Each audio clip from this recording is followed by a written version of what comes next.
할렐루야, 반갑습니다. 자, 안녕하세요 여러분. 저 여기 처음 보시잖아요. 아닌가요? 처음 보시지 않으세요? 네, 인사 좀 나누려고 합니다. 반갑습니다 여러분. 안녕하세요. 네, 안녕하십니까. 네, 제가 작년 11월 29일 날 북곡교회 부임하고 이렇게 여러분들과 함께 얼굴을 맞대고 예배하는 게 처음인 것 같네요. 제가 너무나 기대되고 감사합니다. 우리 전사님 말씀하시던 것처럼 굉장히 들떠 있었습니다. 여러분들 만나서 예배한다라는 거에 대해서. 그래서 오늘 허락하신 이 시간 가운데 하나님의 놀라우신 은혜와 역사가 함께하길 소망하고요. 그 다음에 또 하나님께 올려드리는 귀한 예배가 되길 소망합니다. 오늘 말씀의 제목은요, 온전히 기쁘게 여기라입니다. 온전히 기쁘게 여기라. 2절 읽었죠, 저희가. 거기에 나와 있는 건데요. 내 형제들아, 너희가 여러 가지 시험을 당하거든 온전히 기쁘게 여기라 해서 제목의 말씀을 좀 따왔습니다. 세상을 살아가다 보면요, 누구에게나 견디기 힘들고 또 어려운 시련이 찾아옵니다. 그걸 우리가 좀 다른 단어로 표현하면 고난이 찾아왔다라고도 얘기할 수 있을 것 같아요. 자, 여러분, 고난이 여러분들에게 다가오면 여러분은 어떠한 마음이 드십니까? 나에게 고난이 왔어. 예기치 못하고 상상치 못했을 때 나에게 고난이 왔을 때 어떠십니까? 솔직한 심정으로. 그럴 것 같아서 제가 적어왔습니다. 왜 나에게 이런 어려움이 다가올까? 탄식하기도 하고 괴로워하기도 하고 또 슬픔까지도. 어떤 사람의 경우는 너무나 괴로운 나머지 자기 자신을 부정하고요, 결국에는 좋지 못한 선택을 하는 사람도 있다고 합니다. 자, 그러나 우리가 분명히 기억해야 할 것이 있는데요, 그것이 뭐냐면 이 고난은요, 나 혼자만 당하는 일이 아니다라는 것입니다. 고난이 나에게 다가올 때 이것이 절대 비정상적인 일이 아니라는 것이죠. 고난이 다가올 때는요, 우리가 어떠한 태도와 또 어떠한 자세를 가지고 있느냐가 굉장히 중요한 거라고 생각합니다. 우리가 고난을 당할 때에 어떤 생각을 하고 또 어떠한 자세로 대처하느냐에 따라서 우리는 더 나은 내일을 기대할 수 있게 되기도 하고요, 아니면 더 힘든 상황으로 갈 수도 있게 됩니다. 우리에게 다가오는 이 고난 그 자체를 거부할 수는 없습니다. 고난이 다가왔을 때 우리의 자세와 대처 방법은 미리 우리가 마련할 수 있게 되는데, 그렇다면 어떻게 하면 우리에게 다가오는 고난을 하나님의 축복의 손길로 바꿀 수 있는지를 우리가 오늘 말씀을 통해서 함께 나누려고 합니다. 길지 않습니다, 여러분. 여러분에게 언제, 어떻게, 누구를 통해, 또 어떤 다른 사람을, 또 어떤 일을 통해서 여러분들의 고난이 찾아오면, 아까도 드린 질문이죠. 어떠십니까? 어떠세요? 이제는 말씀 안 하셔도 됩니다. 마음속으로 생각하십시오. 이런 질문을 드릴 때 어떠세요? 저는 이렇습니다. 짜증스럽고요, 화도 납니다. 또 한편으로는 또 두려운 마음도 생기더라고요, 이 고난이라는 게 다가오면. 그리고 이 고난에 대해 우리는 큰 부담을 느끼고 이 고난을 인정하지 못합니다. 그래서 이것을 어떻게든 피하려고 하거든요, 고난이 나에게 올 때. 그러나 우리가 알아야 할 것이 있는데, 이 고난은요, 우리가 아무리 피하려고 해도 피할 수 없는 것입니다. 아무리 짜증을 내고 화를 내고 해도 이것을 피하지 못한다는 것입니다, 이 고난을. 예수님을 믿지 않는 사람들은요, 이 고난 당하는 것을 비정상적인 거로 생각합니다. 그렇게 고난이 다가오면 더욱 심하게 발버둥치죠. 왜? 이 고난을 피하려고, 고난을 밀어내려고 합니다. 그러다 보면 어떻게 되냐면 말할 수 없는 더 큰 고통을 느끼게 됩니다. 예수님을 믿는 우리는요, 고난을 당하는 것을 보편적으로 생각해야 되고 정상적인 것이라고 생각해야 됩니다. 왜? 성경에 그렇게 나와 있습니다. 지금의 고난도 기쁘게 받아들일 수 있는 마음이 생겨나야 된다는 것입니다. 그래서 오늘 말씀의 제목이 온전히 기쁘게 여기라 라는 것입니다. 야고보서 1장 2절에서 4절을 제가 읽어드리겠습니다. 내 형제들아, 너희가 여러 가지 시험을 당하거든 온전히 기쁘게 여기라. 이는 너희 믿음의 시련이 인내를 만들어내는 줄 너희가 알미라. 인내를 온전히 이루라. 이는 너희로 온전하고 구비하여 조금도 부족함이 없게 하려 함이라. 아멘. 이렇게 기록하고 있습니다. 일반적으로 고난을 당할 때 우리 마음은요, 불평이 가득합니다. 불만이 가득합니다. 그게 뭐냐? 부정적인 마음으로 우리 마음이 가득 차고 있다는 것입니다. 자, 우리에게 다가온 고난 때문에 우리 마음에 이런 부정적인 안 좋은 것들이 자꾸 쌓이게 되면 어떻게 될까요? 이 마음으로 우리의 영혼은 더욱 힘들어지고 평화도 사라지고 기쁨도 사라지고 소망도 사라지게 되는 것입니다. 이러므로 고난이 우리에게 다가올 때 우리의 상황이 혹은 지금의 환경이 너무 힘들지만 기쁘게 받아들이고 긍정적인 자세를 가지고 있어야 한다는 것입니다. 우리가 고난을 잘 이겨내기만 한다면 이 고난은요, 그리스도인인 우리에게는 굉장히 큰 유익이 되는 것입니다. 고난이 유익이라는 건 고난을 통해 새로운 삶의 도전이 되는 것이고요, 또 새로운 기회가 주어진다는 것입니다. 평안한 생활을 계속할 수 있습니다. 편합니다. 너무 좋아요. 지금 살고 있는 생활 모든 게 다 좋습니다. 그런 삶 가운데서 보면요, 변화할 수 있고요, 발전할 수도 있습니다. 그러나 그것에는 더디기도 하고 한계도 있다는 것입니다. 그러나 고난은요, 우리로 하여금 더욱 발전하는 방향으로 나아갈 수 있는 삶의 방향을 제시하고 수정해 줍니다. 또 고난을 통해 우리는요, 회개라는 것을 또 할 수 있는 시간을 갖게 됩니다. 하나님 말씀에 순종하지 않고 제멋대로 살아갑니다.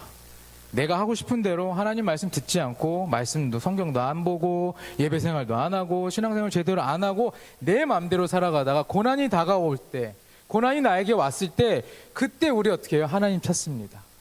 그럼 하나님은 우리를 버리지 않으시고 우리를 다시 당겨서 안아주시죠. 그렇기 때문에 우리는 그때 우리의 자아는 깨지고 다듬어지게 되고 그런 삶을 통하여서 하나님 중심의 사람이 되어 간다는 것입니다. 그렇기 때문에 고난은 무조건 나쁜 거다, 부정적이다라고 생각할 수는 없는 것입니다. 나태한 삶을 살아가고 또한 고난을 통해 예배 생활, 기도 생활에 열심을 다할 수 있고요, 일상생활에서 좀 더 적극적인 사람이 될 수도 있고 긍정적인 생각을 하는 사람이 될 수도 있다는 것입니다. 세상을 의지하지 않고 세상에서 눈을 돌려서 나를 살리시고 나에게 모든 것 다 쏟아주시는 그 하나님만 의지하면 된다는 것입니다. 고난을 통해 우리가 하나님께 더욱 가까이 다가가는 계기가 된다는 것, 하나님을 더욱 의지할 수 있게 된다는 것을 저와 여러분이 오늘 기억하고 돌아갔으면 좋겠습니다. 이 때문에 고난이 다가오는 것을 무조건 나쁘게 생각하면 안 된다, 다시 한번 말씀드리고 싶습니다. 감사하는 마음을 가지고 있어야 되고요, 기쁜 마음을 가지고 있어야 되고요, 또한 긍정적인 마음으로 나에게 오는 그 고난을 피하지 않고 받아들이면 우리를 흔들고 넘어뜨리고 우리를 괴롭게 하는 그 고난의 그 본래의 본연의 힘은 잃어버리게 되고 우리는 그 고난을 통해 더욱 발전하고 앞으로 나아갈 수 있는 새로운 기회를 얻게 된다는 것입니다. 자, 그러면 우리가 위에도 말씀드렸지만 고난이 왔을 때 어떠한 대처 방안을 가지고 있어야 내가 이 고난이 하나님의 축복으로 바뀔까? 딱 두 가지만 얘기하고 오늘 말씀을 정리할 텐데, 첫 번째는 원망하지 말아야 한다는 것입니다. 고난이 왔을 때 원망하지 않을 수 있을까요, 과연? 아니죠.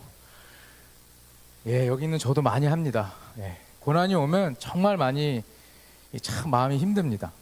대부분의 사람들은 어떠냐면 내가 아닌 다른 사람을 원망하고요, 내 주변에 있는 환경을 원망하고요, 심지어는 하나님까지 원망합니다. 그런데 우리가 계속해서 이 원망하는 마음을 가지고 있다면 하나님과 우리의 관계는 끊어져 버리게 되는 것입니다. 더 나아가서 기쁨 없습니다. 평안도 없고요, 소망도 없고요, 내가 하나님 앞에 와서 드렸을 때 예배드리고 했을 그 기쁨, 받은 모든 것들이 다 사라지게 되는 것입니다. 결국엔 절망의 늪에 빠지고 나올 수 없게 되는 것입니다. 고난이 왔을 때 원망하는 마음과 불평하는 마음은 생길 수 있습니다. 그런 마음이 우리의 생각과 우리 모든 것을 덮어버린다면 안 되겠죠. 그러기 위해서 우리는 늘 기도해야 됩니다. 하나님을 바라보고 의지한다면 나에게 고난이 다가와서 내 마음에 작은 원망이 생겼을 때 그 원망이 나를 덮지 않고 하나님을 바라보고 의지하고 기도하는 것 때문에 그 원망이 축복의 길로 변할 수 있게 된다는 것을 여러분 기억하셨으면 좋겠습니다.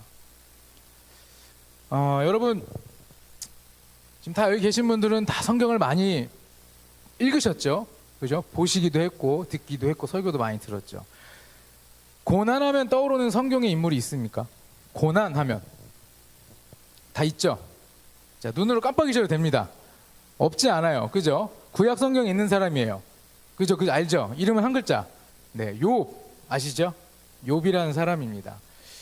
이상하게 참 고난하면 제일 먼저 떠오르죠. 이 욥이라는 성경 인물이. 구약에서 나타나는 이 욥은요, 자신이 소유하고 있던 것들을 많이 잃었습니다. 재산과 자식들도 잃었고요. 그런데 이 욥은요, 이런 상황 가운데서 하나님을 원망하지 않고 하나님 앞에 불만을 가지지 않았습니다. 머리부터 발끝까지 종기가 났고요. 그래서 그 질그릇 조각을 몸을 긁는 피가 막 나면 살이 찢어지는 고통에도 하나님을 원망하지 않았다는 겁니다. 방금 말씀드린 것처럼 욥이 막 질그릇으로 몸을 막 긁어냅니다. 그런 상황에서 욥의 아내가 이렇게 얘기를 해요. 욥기서 2장 9절에 당신이 그래도 자기의 온전함을 굳게 지키느냐, 차라리 하나님을 욕하고 죽어라, 이렇게 말합니다. 자, 욥은 어떻게 했죠? 너무 뻔한 이야기인가요? 욥은 절대 하나님을 원망하지 않았습니다. 욥의 아내가 얘기한 것처럼 하나님을 욕하고 죽어라 라고 했던 그 말, 그 어리석은 행동을 하지 않았다는 것입니다. 저라면 어땠을까라는 생각도 해보고 여러분이라면 어땠을까라는 생각도 한번 해보면 좋을 것 같아요. 뭐 몸에 종기가 나고 뭐 이런 게 아니라 내가 살아가는 삶이 너무 힘든데 이런 상황 가운데서 하나님 왜 나한테 이렇게 지금 이렇게 힘듦을 주시죠? 하나님 왜 나 자꾸 이렇게 아프게 하세요? 하나님 나 왜 이렇게 자꾸 슬프게 하시죠? 라고 얘기하면서 하나님을 원망하라 그러면 여러분 어떻게 하시겠어요? 저는 요만큼은 할 것 같습니다. 솔직한 심정으로. 그죠? 근데 욥은 그렇지 않았죠. 그건 어리석은 행동이라는 걸 본인이 알았기 때문에 하지 않았습니다. 여러분, 욥은요, 고난을 당할 때 절대 하나님을 원망하지 않았습니다. 오히려 하나님을 경배했고요, 하나님께 더욱 감사했던 사람입니다. 욥기서 1장 21절 22절에 이르되 내가 모태에서 알몸으로 나왔사온즉 또한 알몸이 그리로 돌아가올지라 주신 이도 여호와시요 거두신 이도 여호와시니 여호와의 이름이 찬송을 받으실지니라. 이 모든 일에 욥이 범죄하지 아니하고 하나님을 향하여 원망하지 아니하리라. 아멘. 그는 고난이 왔을 때 불평불만하지 않았습니다. 부정적인 자세를 갖고 있지 않았습니다. 하나님을 믿는 하나님의 백성, 하나님의 자녀라는 그 타이틀을 갖고 있던 욥은 긍정적인 자세로 자신에게 다가온 그 고난을 받아들였습니다. 쉽지 않지만. 그런 그의 삶에 하나님은 어떻게 했죠? 감동하셨습니다. 고난의 때가 지나고 나서 하나님께서 그 욥에게 모든 것을 잃기 이전보다 더 큰 축복을 내려주셨죠. 또 고난을 당했을 때 결코 원망하고 불평의 마음을 품지 않는 사람이 또 한 사람이 있었습니다. 여러분, 구약에 있습니다. 구약에 또 한 사람이 있어요. 이거 여러분들 또 맞출 수 있을 거라는 생각이 듭니다. 저기 창세기 출애굽 쪽에 나오시는 분인데, 다 아시리라는 생각을 정답을 말씀드릴게요. 요셉 아시죠? 다 요셉이라 생각했으리라 믿습니다. 요셉 너무나 잘 아시죠? 야곱의 12아들 중에 11번째 아들이었습니다. 그런 그는요, 야곱이 너무너무나 특별히 사랑했어요. 아빠의 사랑을 독차지했기 때문에 어떻습니까? 다른 형들에게 시기 질투, 미움받고 항상 괴롭힘받고, 그 사랑 때문에 그렇게 요셉은 힘들게 살았습니다. 그러다 결국 어떻게 되죠? 요셉은 다른 형들에 의해서 애굽으로 팔려갑니다. 노예로. 요셉은 애굽에 팔려갔을 때 시위대장 보디발의 집에 노예로 팔려가요. 거기서 고생하면서 또 성실하게 일하고 인정받게 됩니다. 노예지만. 자, 근데 어느 날 그 보디발의 아내가 요셉을 유혹하죠. 유혹합니다. 그런데 요셉 다 아는 이야기라 빨리빨리 진행해요. 요셉은 그 유혹을 뿌리쳤습니다. 이겨낸 거죠. 자, 그런데 보디발의 아내가 어떻습니까? 거짓말로 요셉이 자기를 겁탈하려 했다라고 하면서 자기 남편에게 얘기를 하고 요셉은 감옥에 갇힌 신세가 됩니다. 형제들의 계략으로 노예로 팔려갑니다. 또 하지 않은 억울한 일을 당해서 감옥에도 들어갑니다. 그러나 요셉은 원망하지 않았습니다. 불평하지 않았습니다. 오히려 그 안에 하나님의 섭리가 있으리라는 생각을 했죠. 내 앞에 주어진 문제들을 하나님을 바라보는 하나님의 그 사랑, 하나님께 주신 그 믿음이라는 신앙으로 극복한 것입니다. 계속해서 요셉은요, 감옥에서 술 맡은 관원장을 만나죠. 그의 꿈을 해석해주고 훗날 애굽와의 바로 왕의 꿈까지 해석합니다. 그래서 어떻게 왕의 총애를 받고 애굽의 총리 대신이 될 수 있었어요. 총리가 된 후에 어떻습니까? 가나안 땅에 기근이 찾아옵니다. 그래서 요셉의 형제들이 식량을 구하러 애굽까지 와요. 근데 자기들이 노예로 팔았던 그 동생인지 모르고 거기 앞에 절하고 우리에게 먹을 걸 나눠달라고 막 이야기합니다. 근데 요셉은 단번에 알아봐요. 지금 직위를 보면 어떻습니까? 총리와 지금 식량을 구하러 온 이방인이지 않습니까? 요셉은 충분히 형들에게 복수할 수 있었습니다. 복수할 수 있는 기회가 많이 있었습니다. 그러나 복수하지 않았죠. 자신을 해하려 했던 형들을 하나님의 선으로 다시 사랑하게 된 것입니다. 그리고 오히려 그들을 위로하기까지 했습니다. 복수하지 않고 원망하지 않고 불평하지 않고 있는 것, 또한 그들을 용서하고 그들의 마음을 이해하고 사랑하는 마음으로 형들을 대했던 요셉이 저희가 본 성경처럼 기록되지 않았다면 과연 위대한 사람이라고 저희가 이야기하고 말씀에 나오고 주변에 요셉이라고 이름을 갖고 있는 친구들도 있죠. 과연 그렇게 될 수 있었을까요? 여러분, 여러분에게 혹시나 상처를 주었던 사람들 있습니까? 이런 얘기하면 생각나는 사람도 있어요. 그죠? 근데 많이 생각은 하지 마시고 살짝만 생각해 보세요. 나에게 상처와 아픔을 준 그들을 계속 원망하고 불평하고 계신가요, 여러분? 나에게 아픔을 줬던 사람들을 계속 원망하십니까? 미워하십니까? 우리가 계속 그들을 미워하고 원망한다면 그것은 나 스스로를 무너뜨리는 일이 된다는 것입니다. 여러분, 예수님께서 십자가에 못 박히셨을 때 자신을 욕하고 조롱하던 사람들을 위해 기도했습니다. 누가복음 23장에 기록하는데요. 아버지, 저들을 사하여 주옵소서. 자기들이 하는 것을 알지 못함이니라. 원수를 이해했죠. 하나님의 사랑으로 용서하는 것이 축복의 삶을 사는 것. 고난이 왔을 때 그 고난이 축복으로 바뀐다는 것입니다. 변화된다는 것입니다. 사람이 무엇으로 심든지 자기 행위대로 거둔다. 갈라디아서 6장 7절에 기록하고 있습니다. 이처럼 우리를 힘들게 하고 상처 주었던 원수를 우리가 용서하는 마음이 우리 삶에 기쁨과 평안이 되는 것이고 하나님이 주시는 값진 삶이고 복된 삶이 된다는 것입니다. 사랑하는 청년부 여러분, 우리에게 고난이 다가왔을 때 원망하지 않으셨으면 좋겠습니다. 불평하지 않으셨으면 좋겠습니다. 이런 마음이 내가 생각한 것보다 앞설 수는 있지만 사랑하고 용서하고 이해하는 마음을 우리 마음으로 채워가셨으면 좋겠습니다. 이것이 고난을 이겨서 하나님께 축복받는 자의 마음이고요. 부정적이고 악한 생각들은 내려놓고 하나님이 기뻐하는 자녀가 되기를 소망합니다. 두 가지 말씀드린다고 했습니다. 첫 번째는 원망하지 말자. 원망, 불평하지 말자. 두 번째는요, 하나님을 신뢰해야 합니다. 너무 많이 들었죠, 이런 이야기. 하나님 신뢰하자. 우리에게 고난의 강한 바람이 불어오면 우리의 삶은 참 쉽죠. 갈대같이 막 흔들립니다. 계속해서 흔들립니다. 그렇지만 하나님의 사랑에 대한 믿음을 가지고 있다면 우리는 그 역경과 모든 고난을 이겨내고 승리의 삶을 살 수 있게 된다는 것입니다. 믿음은요, 사랑을 바탕으로 합니다.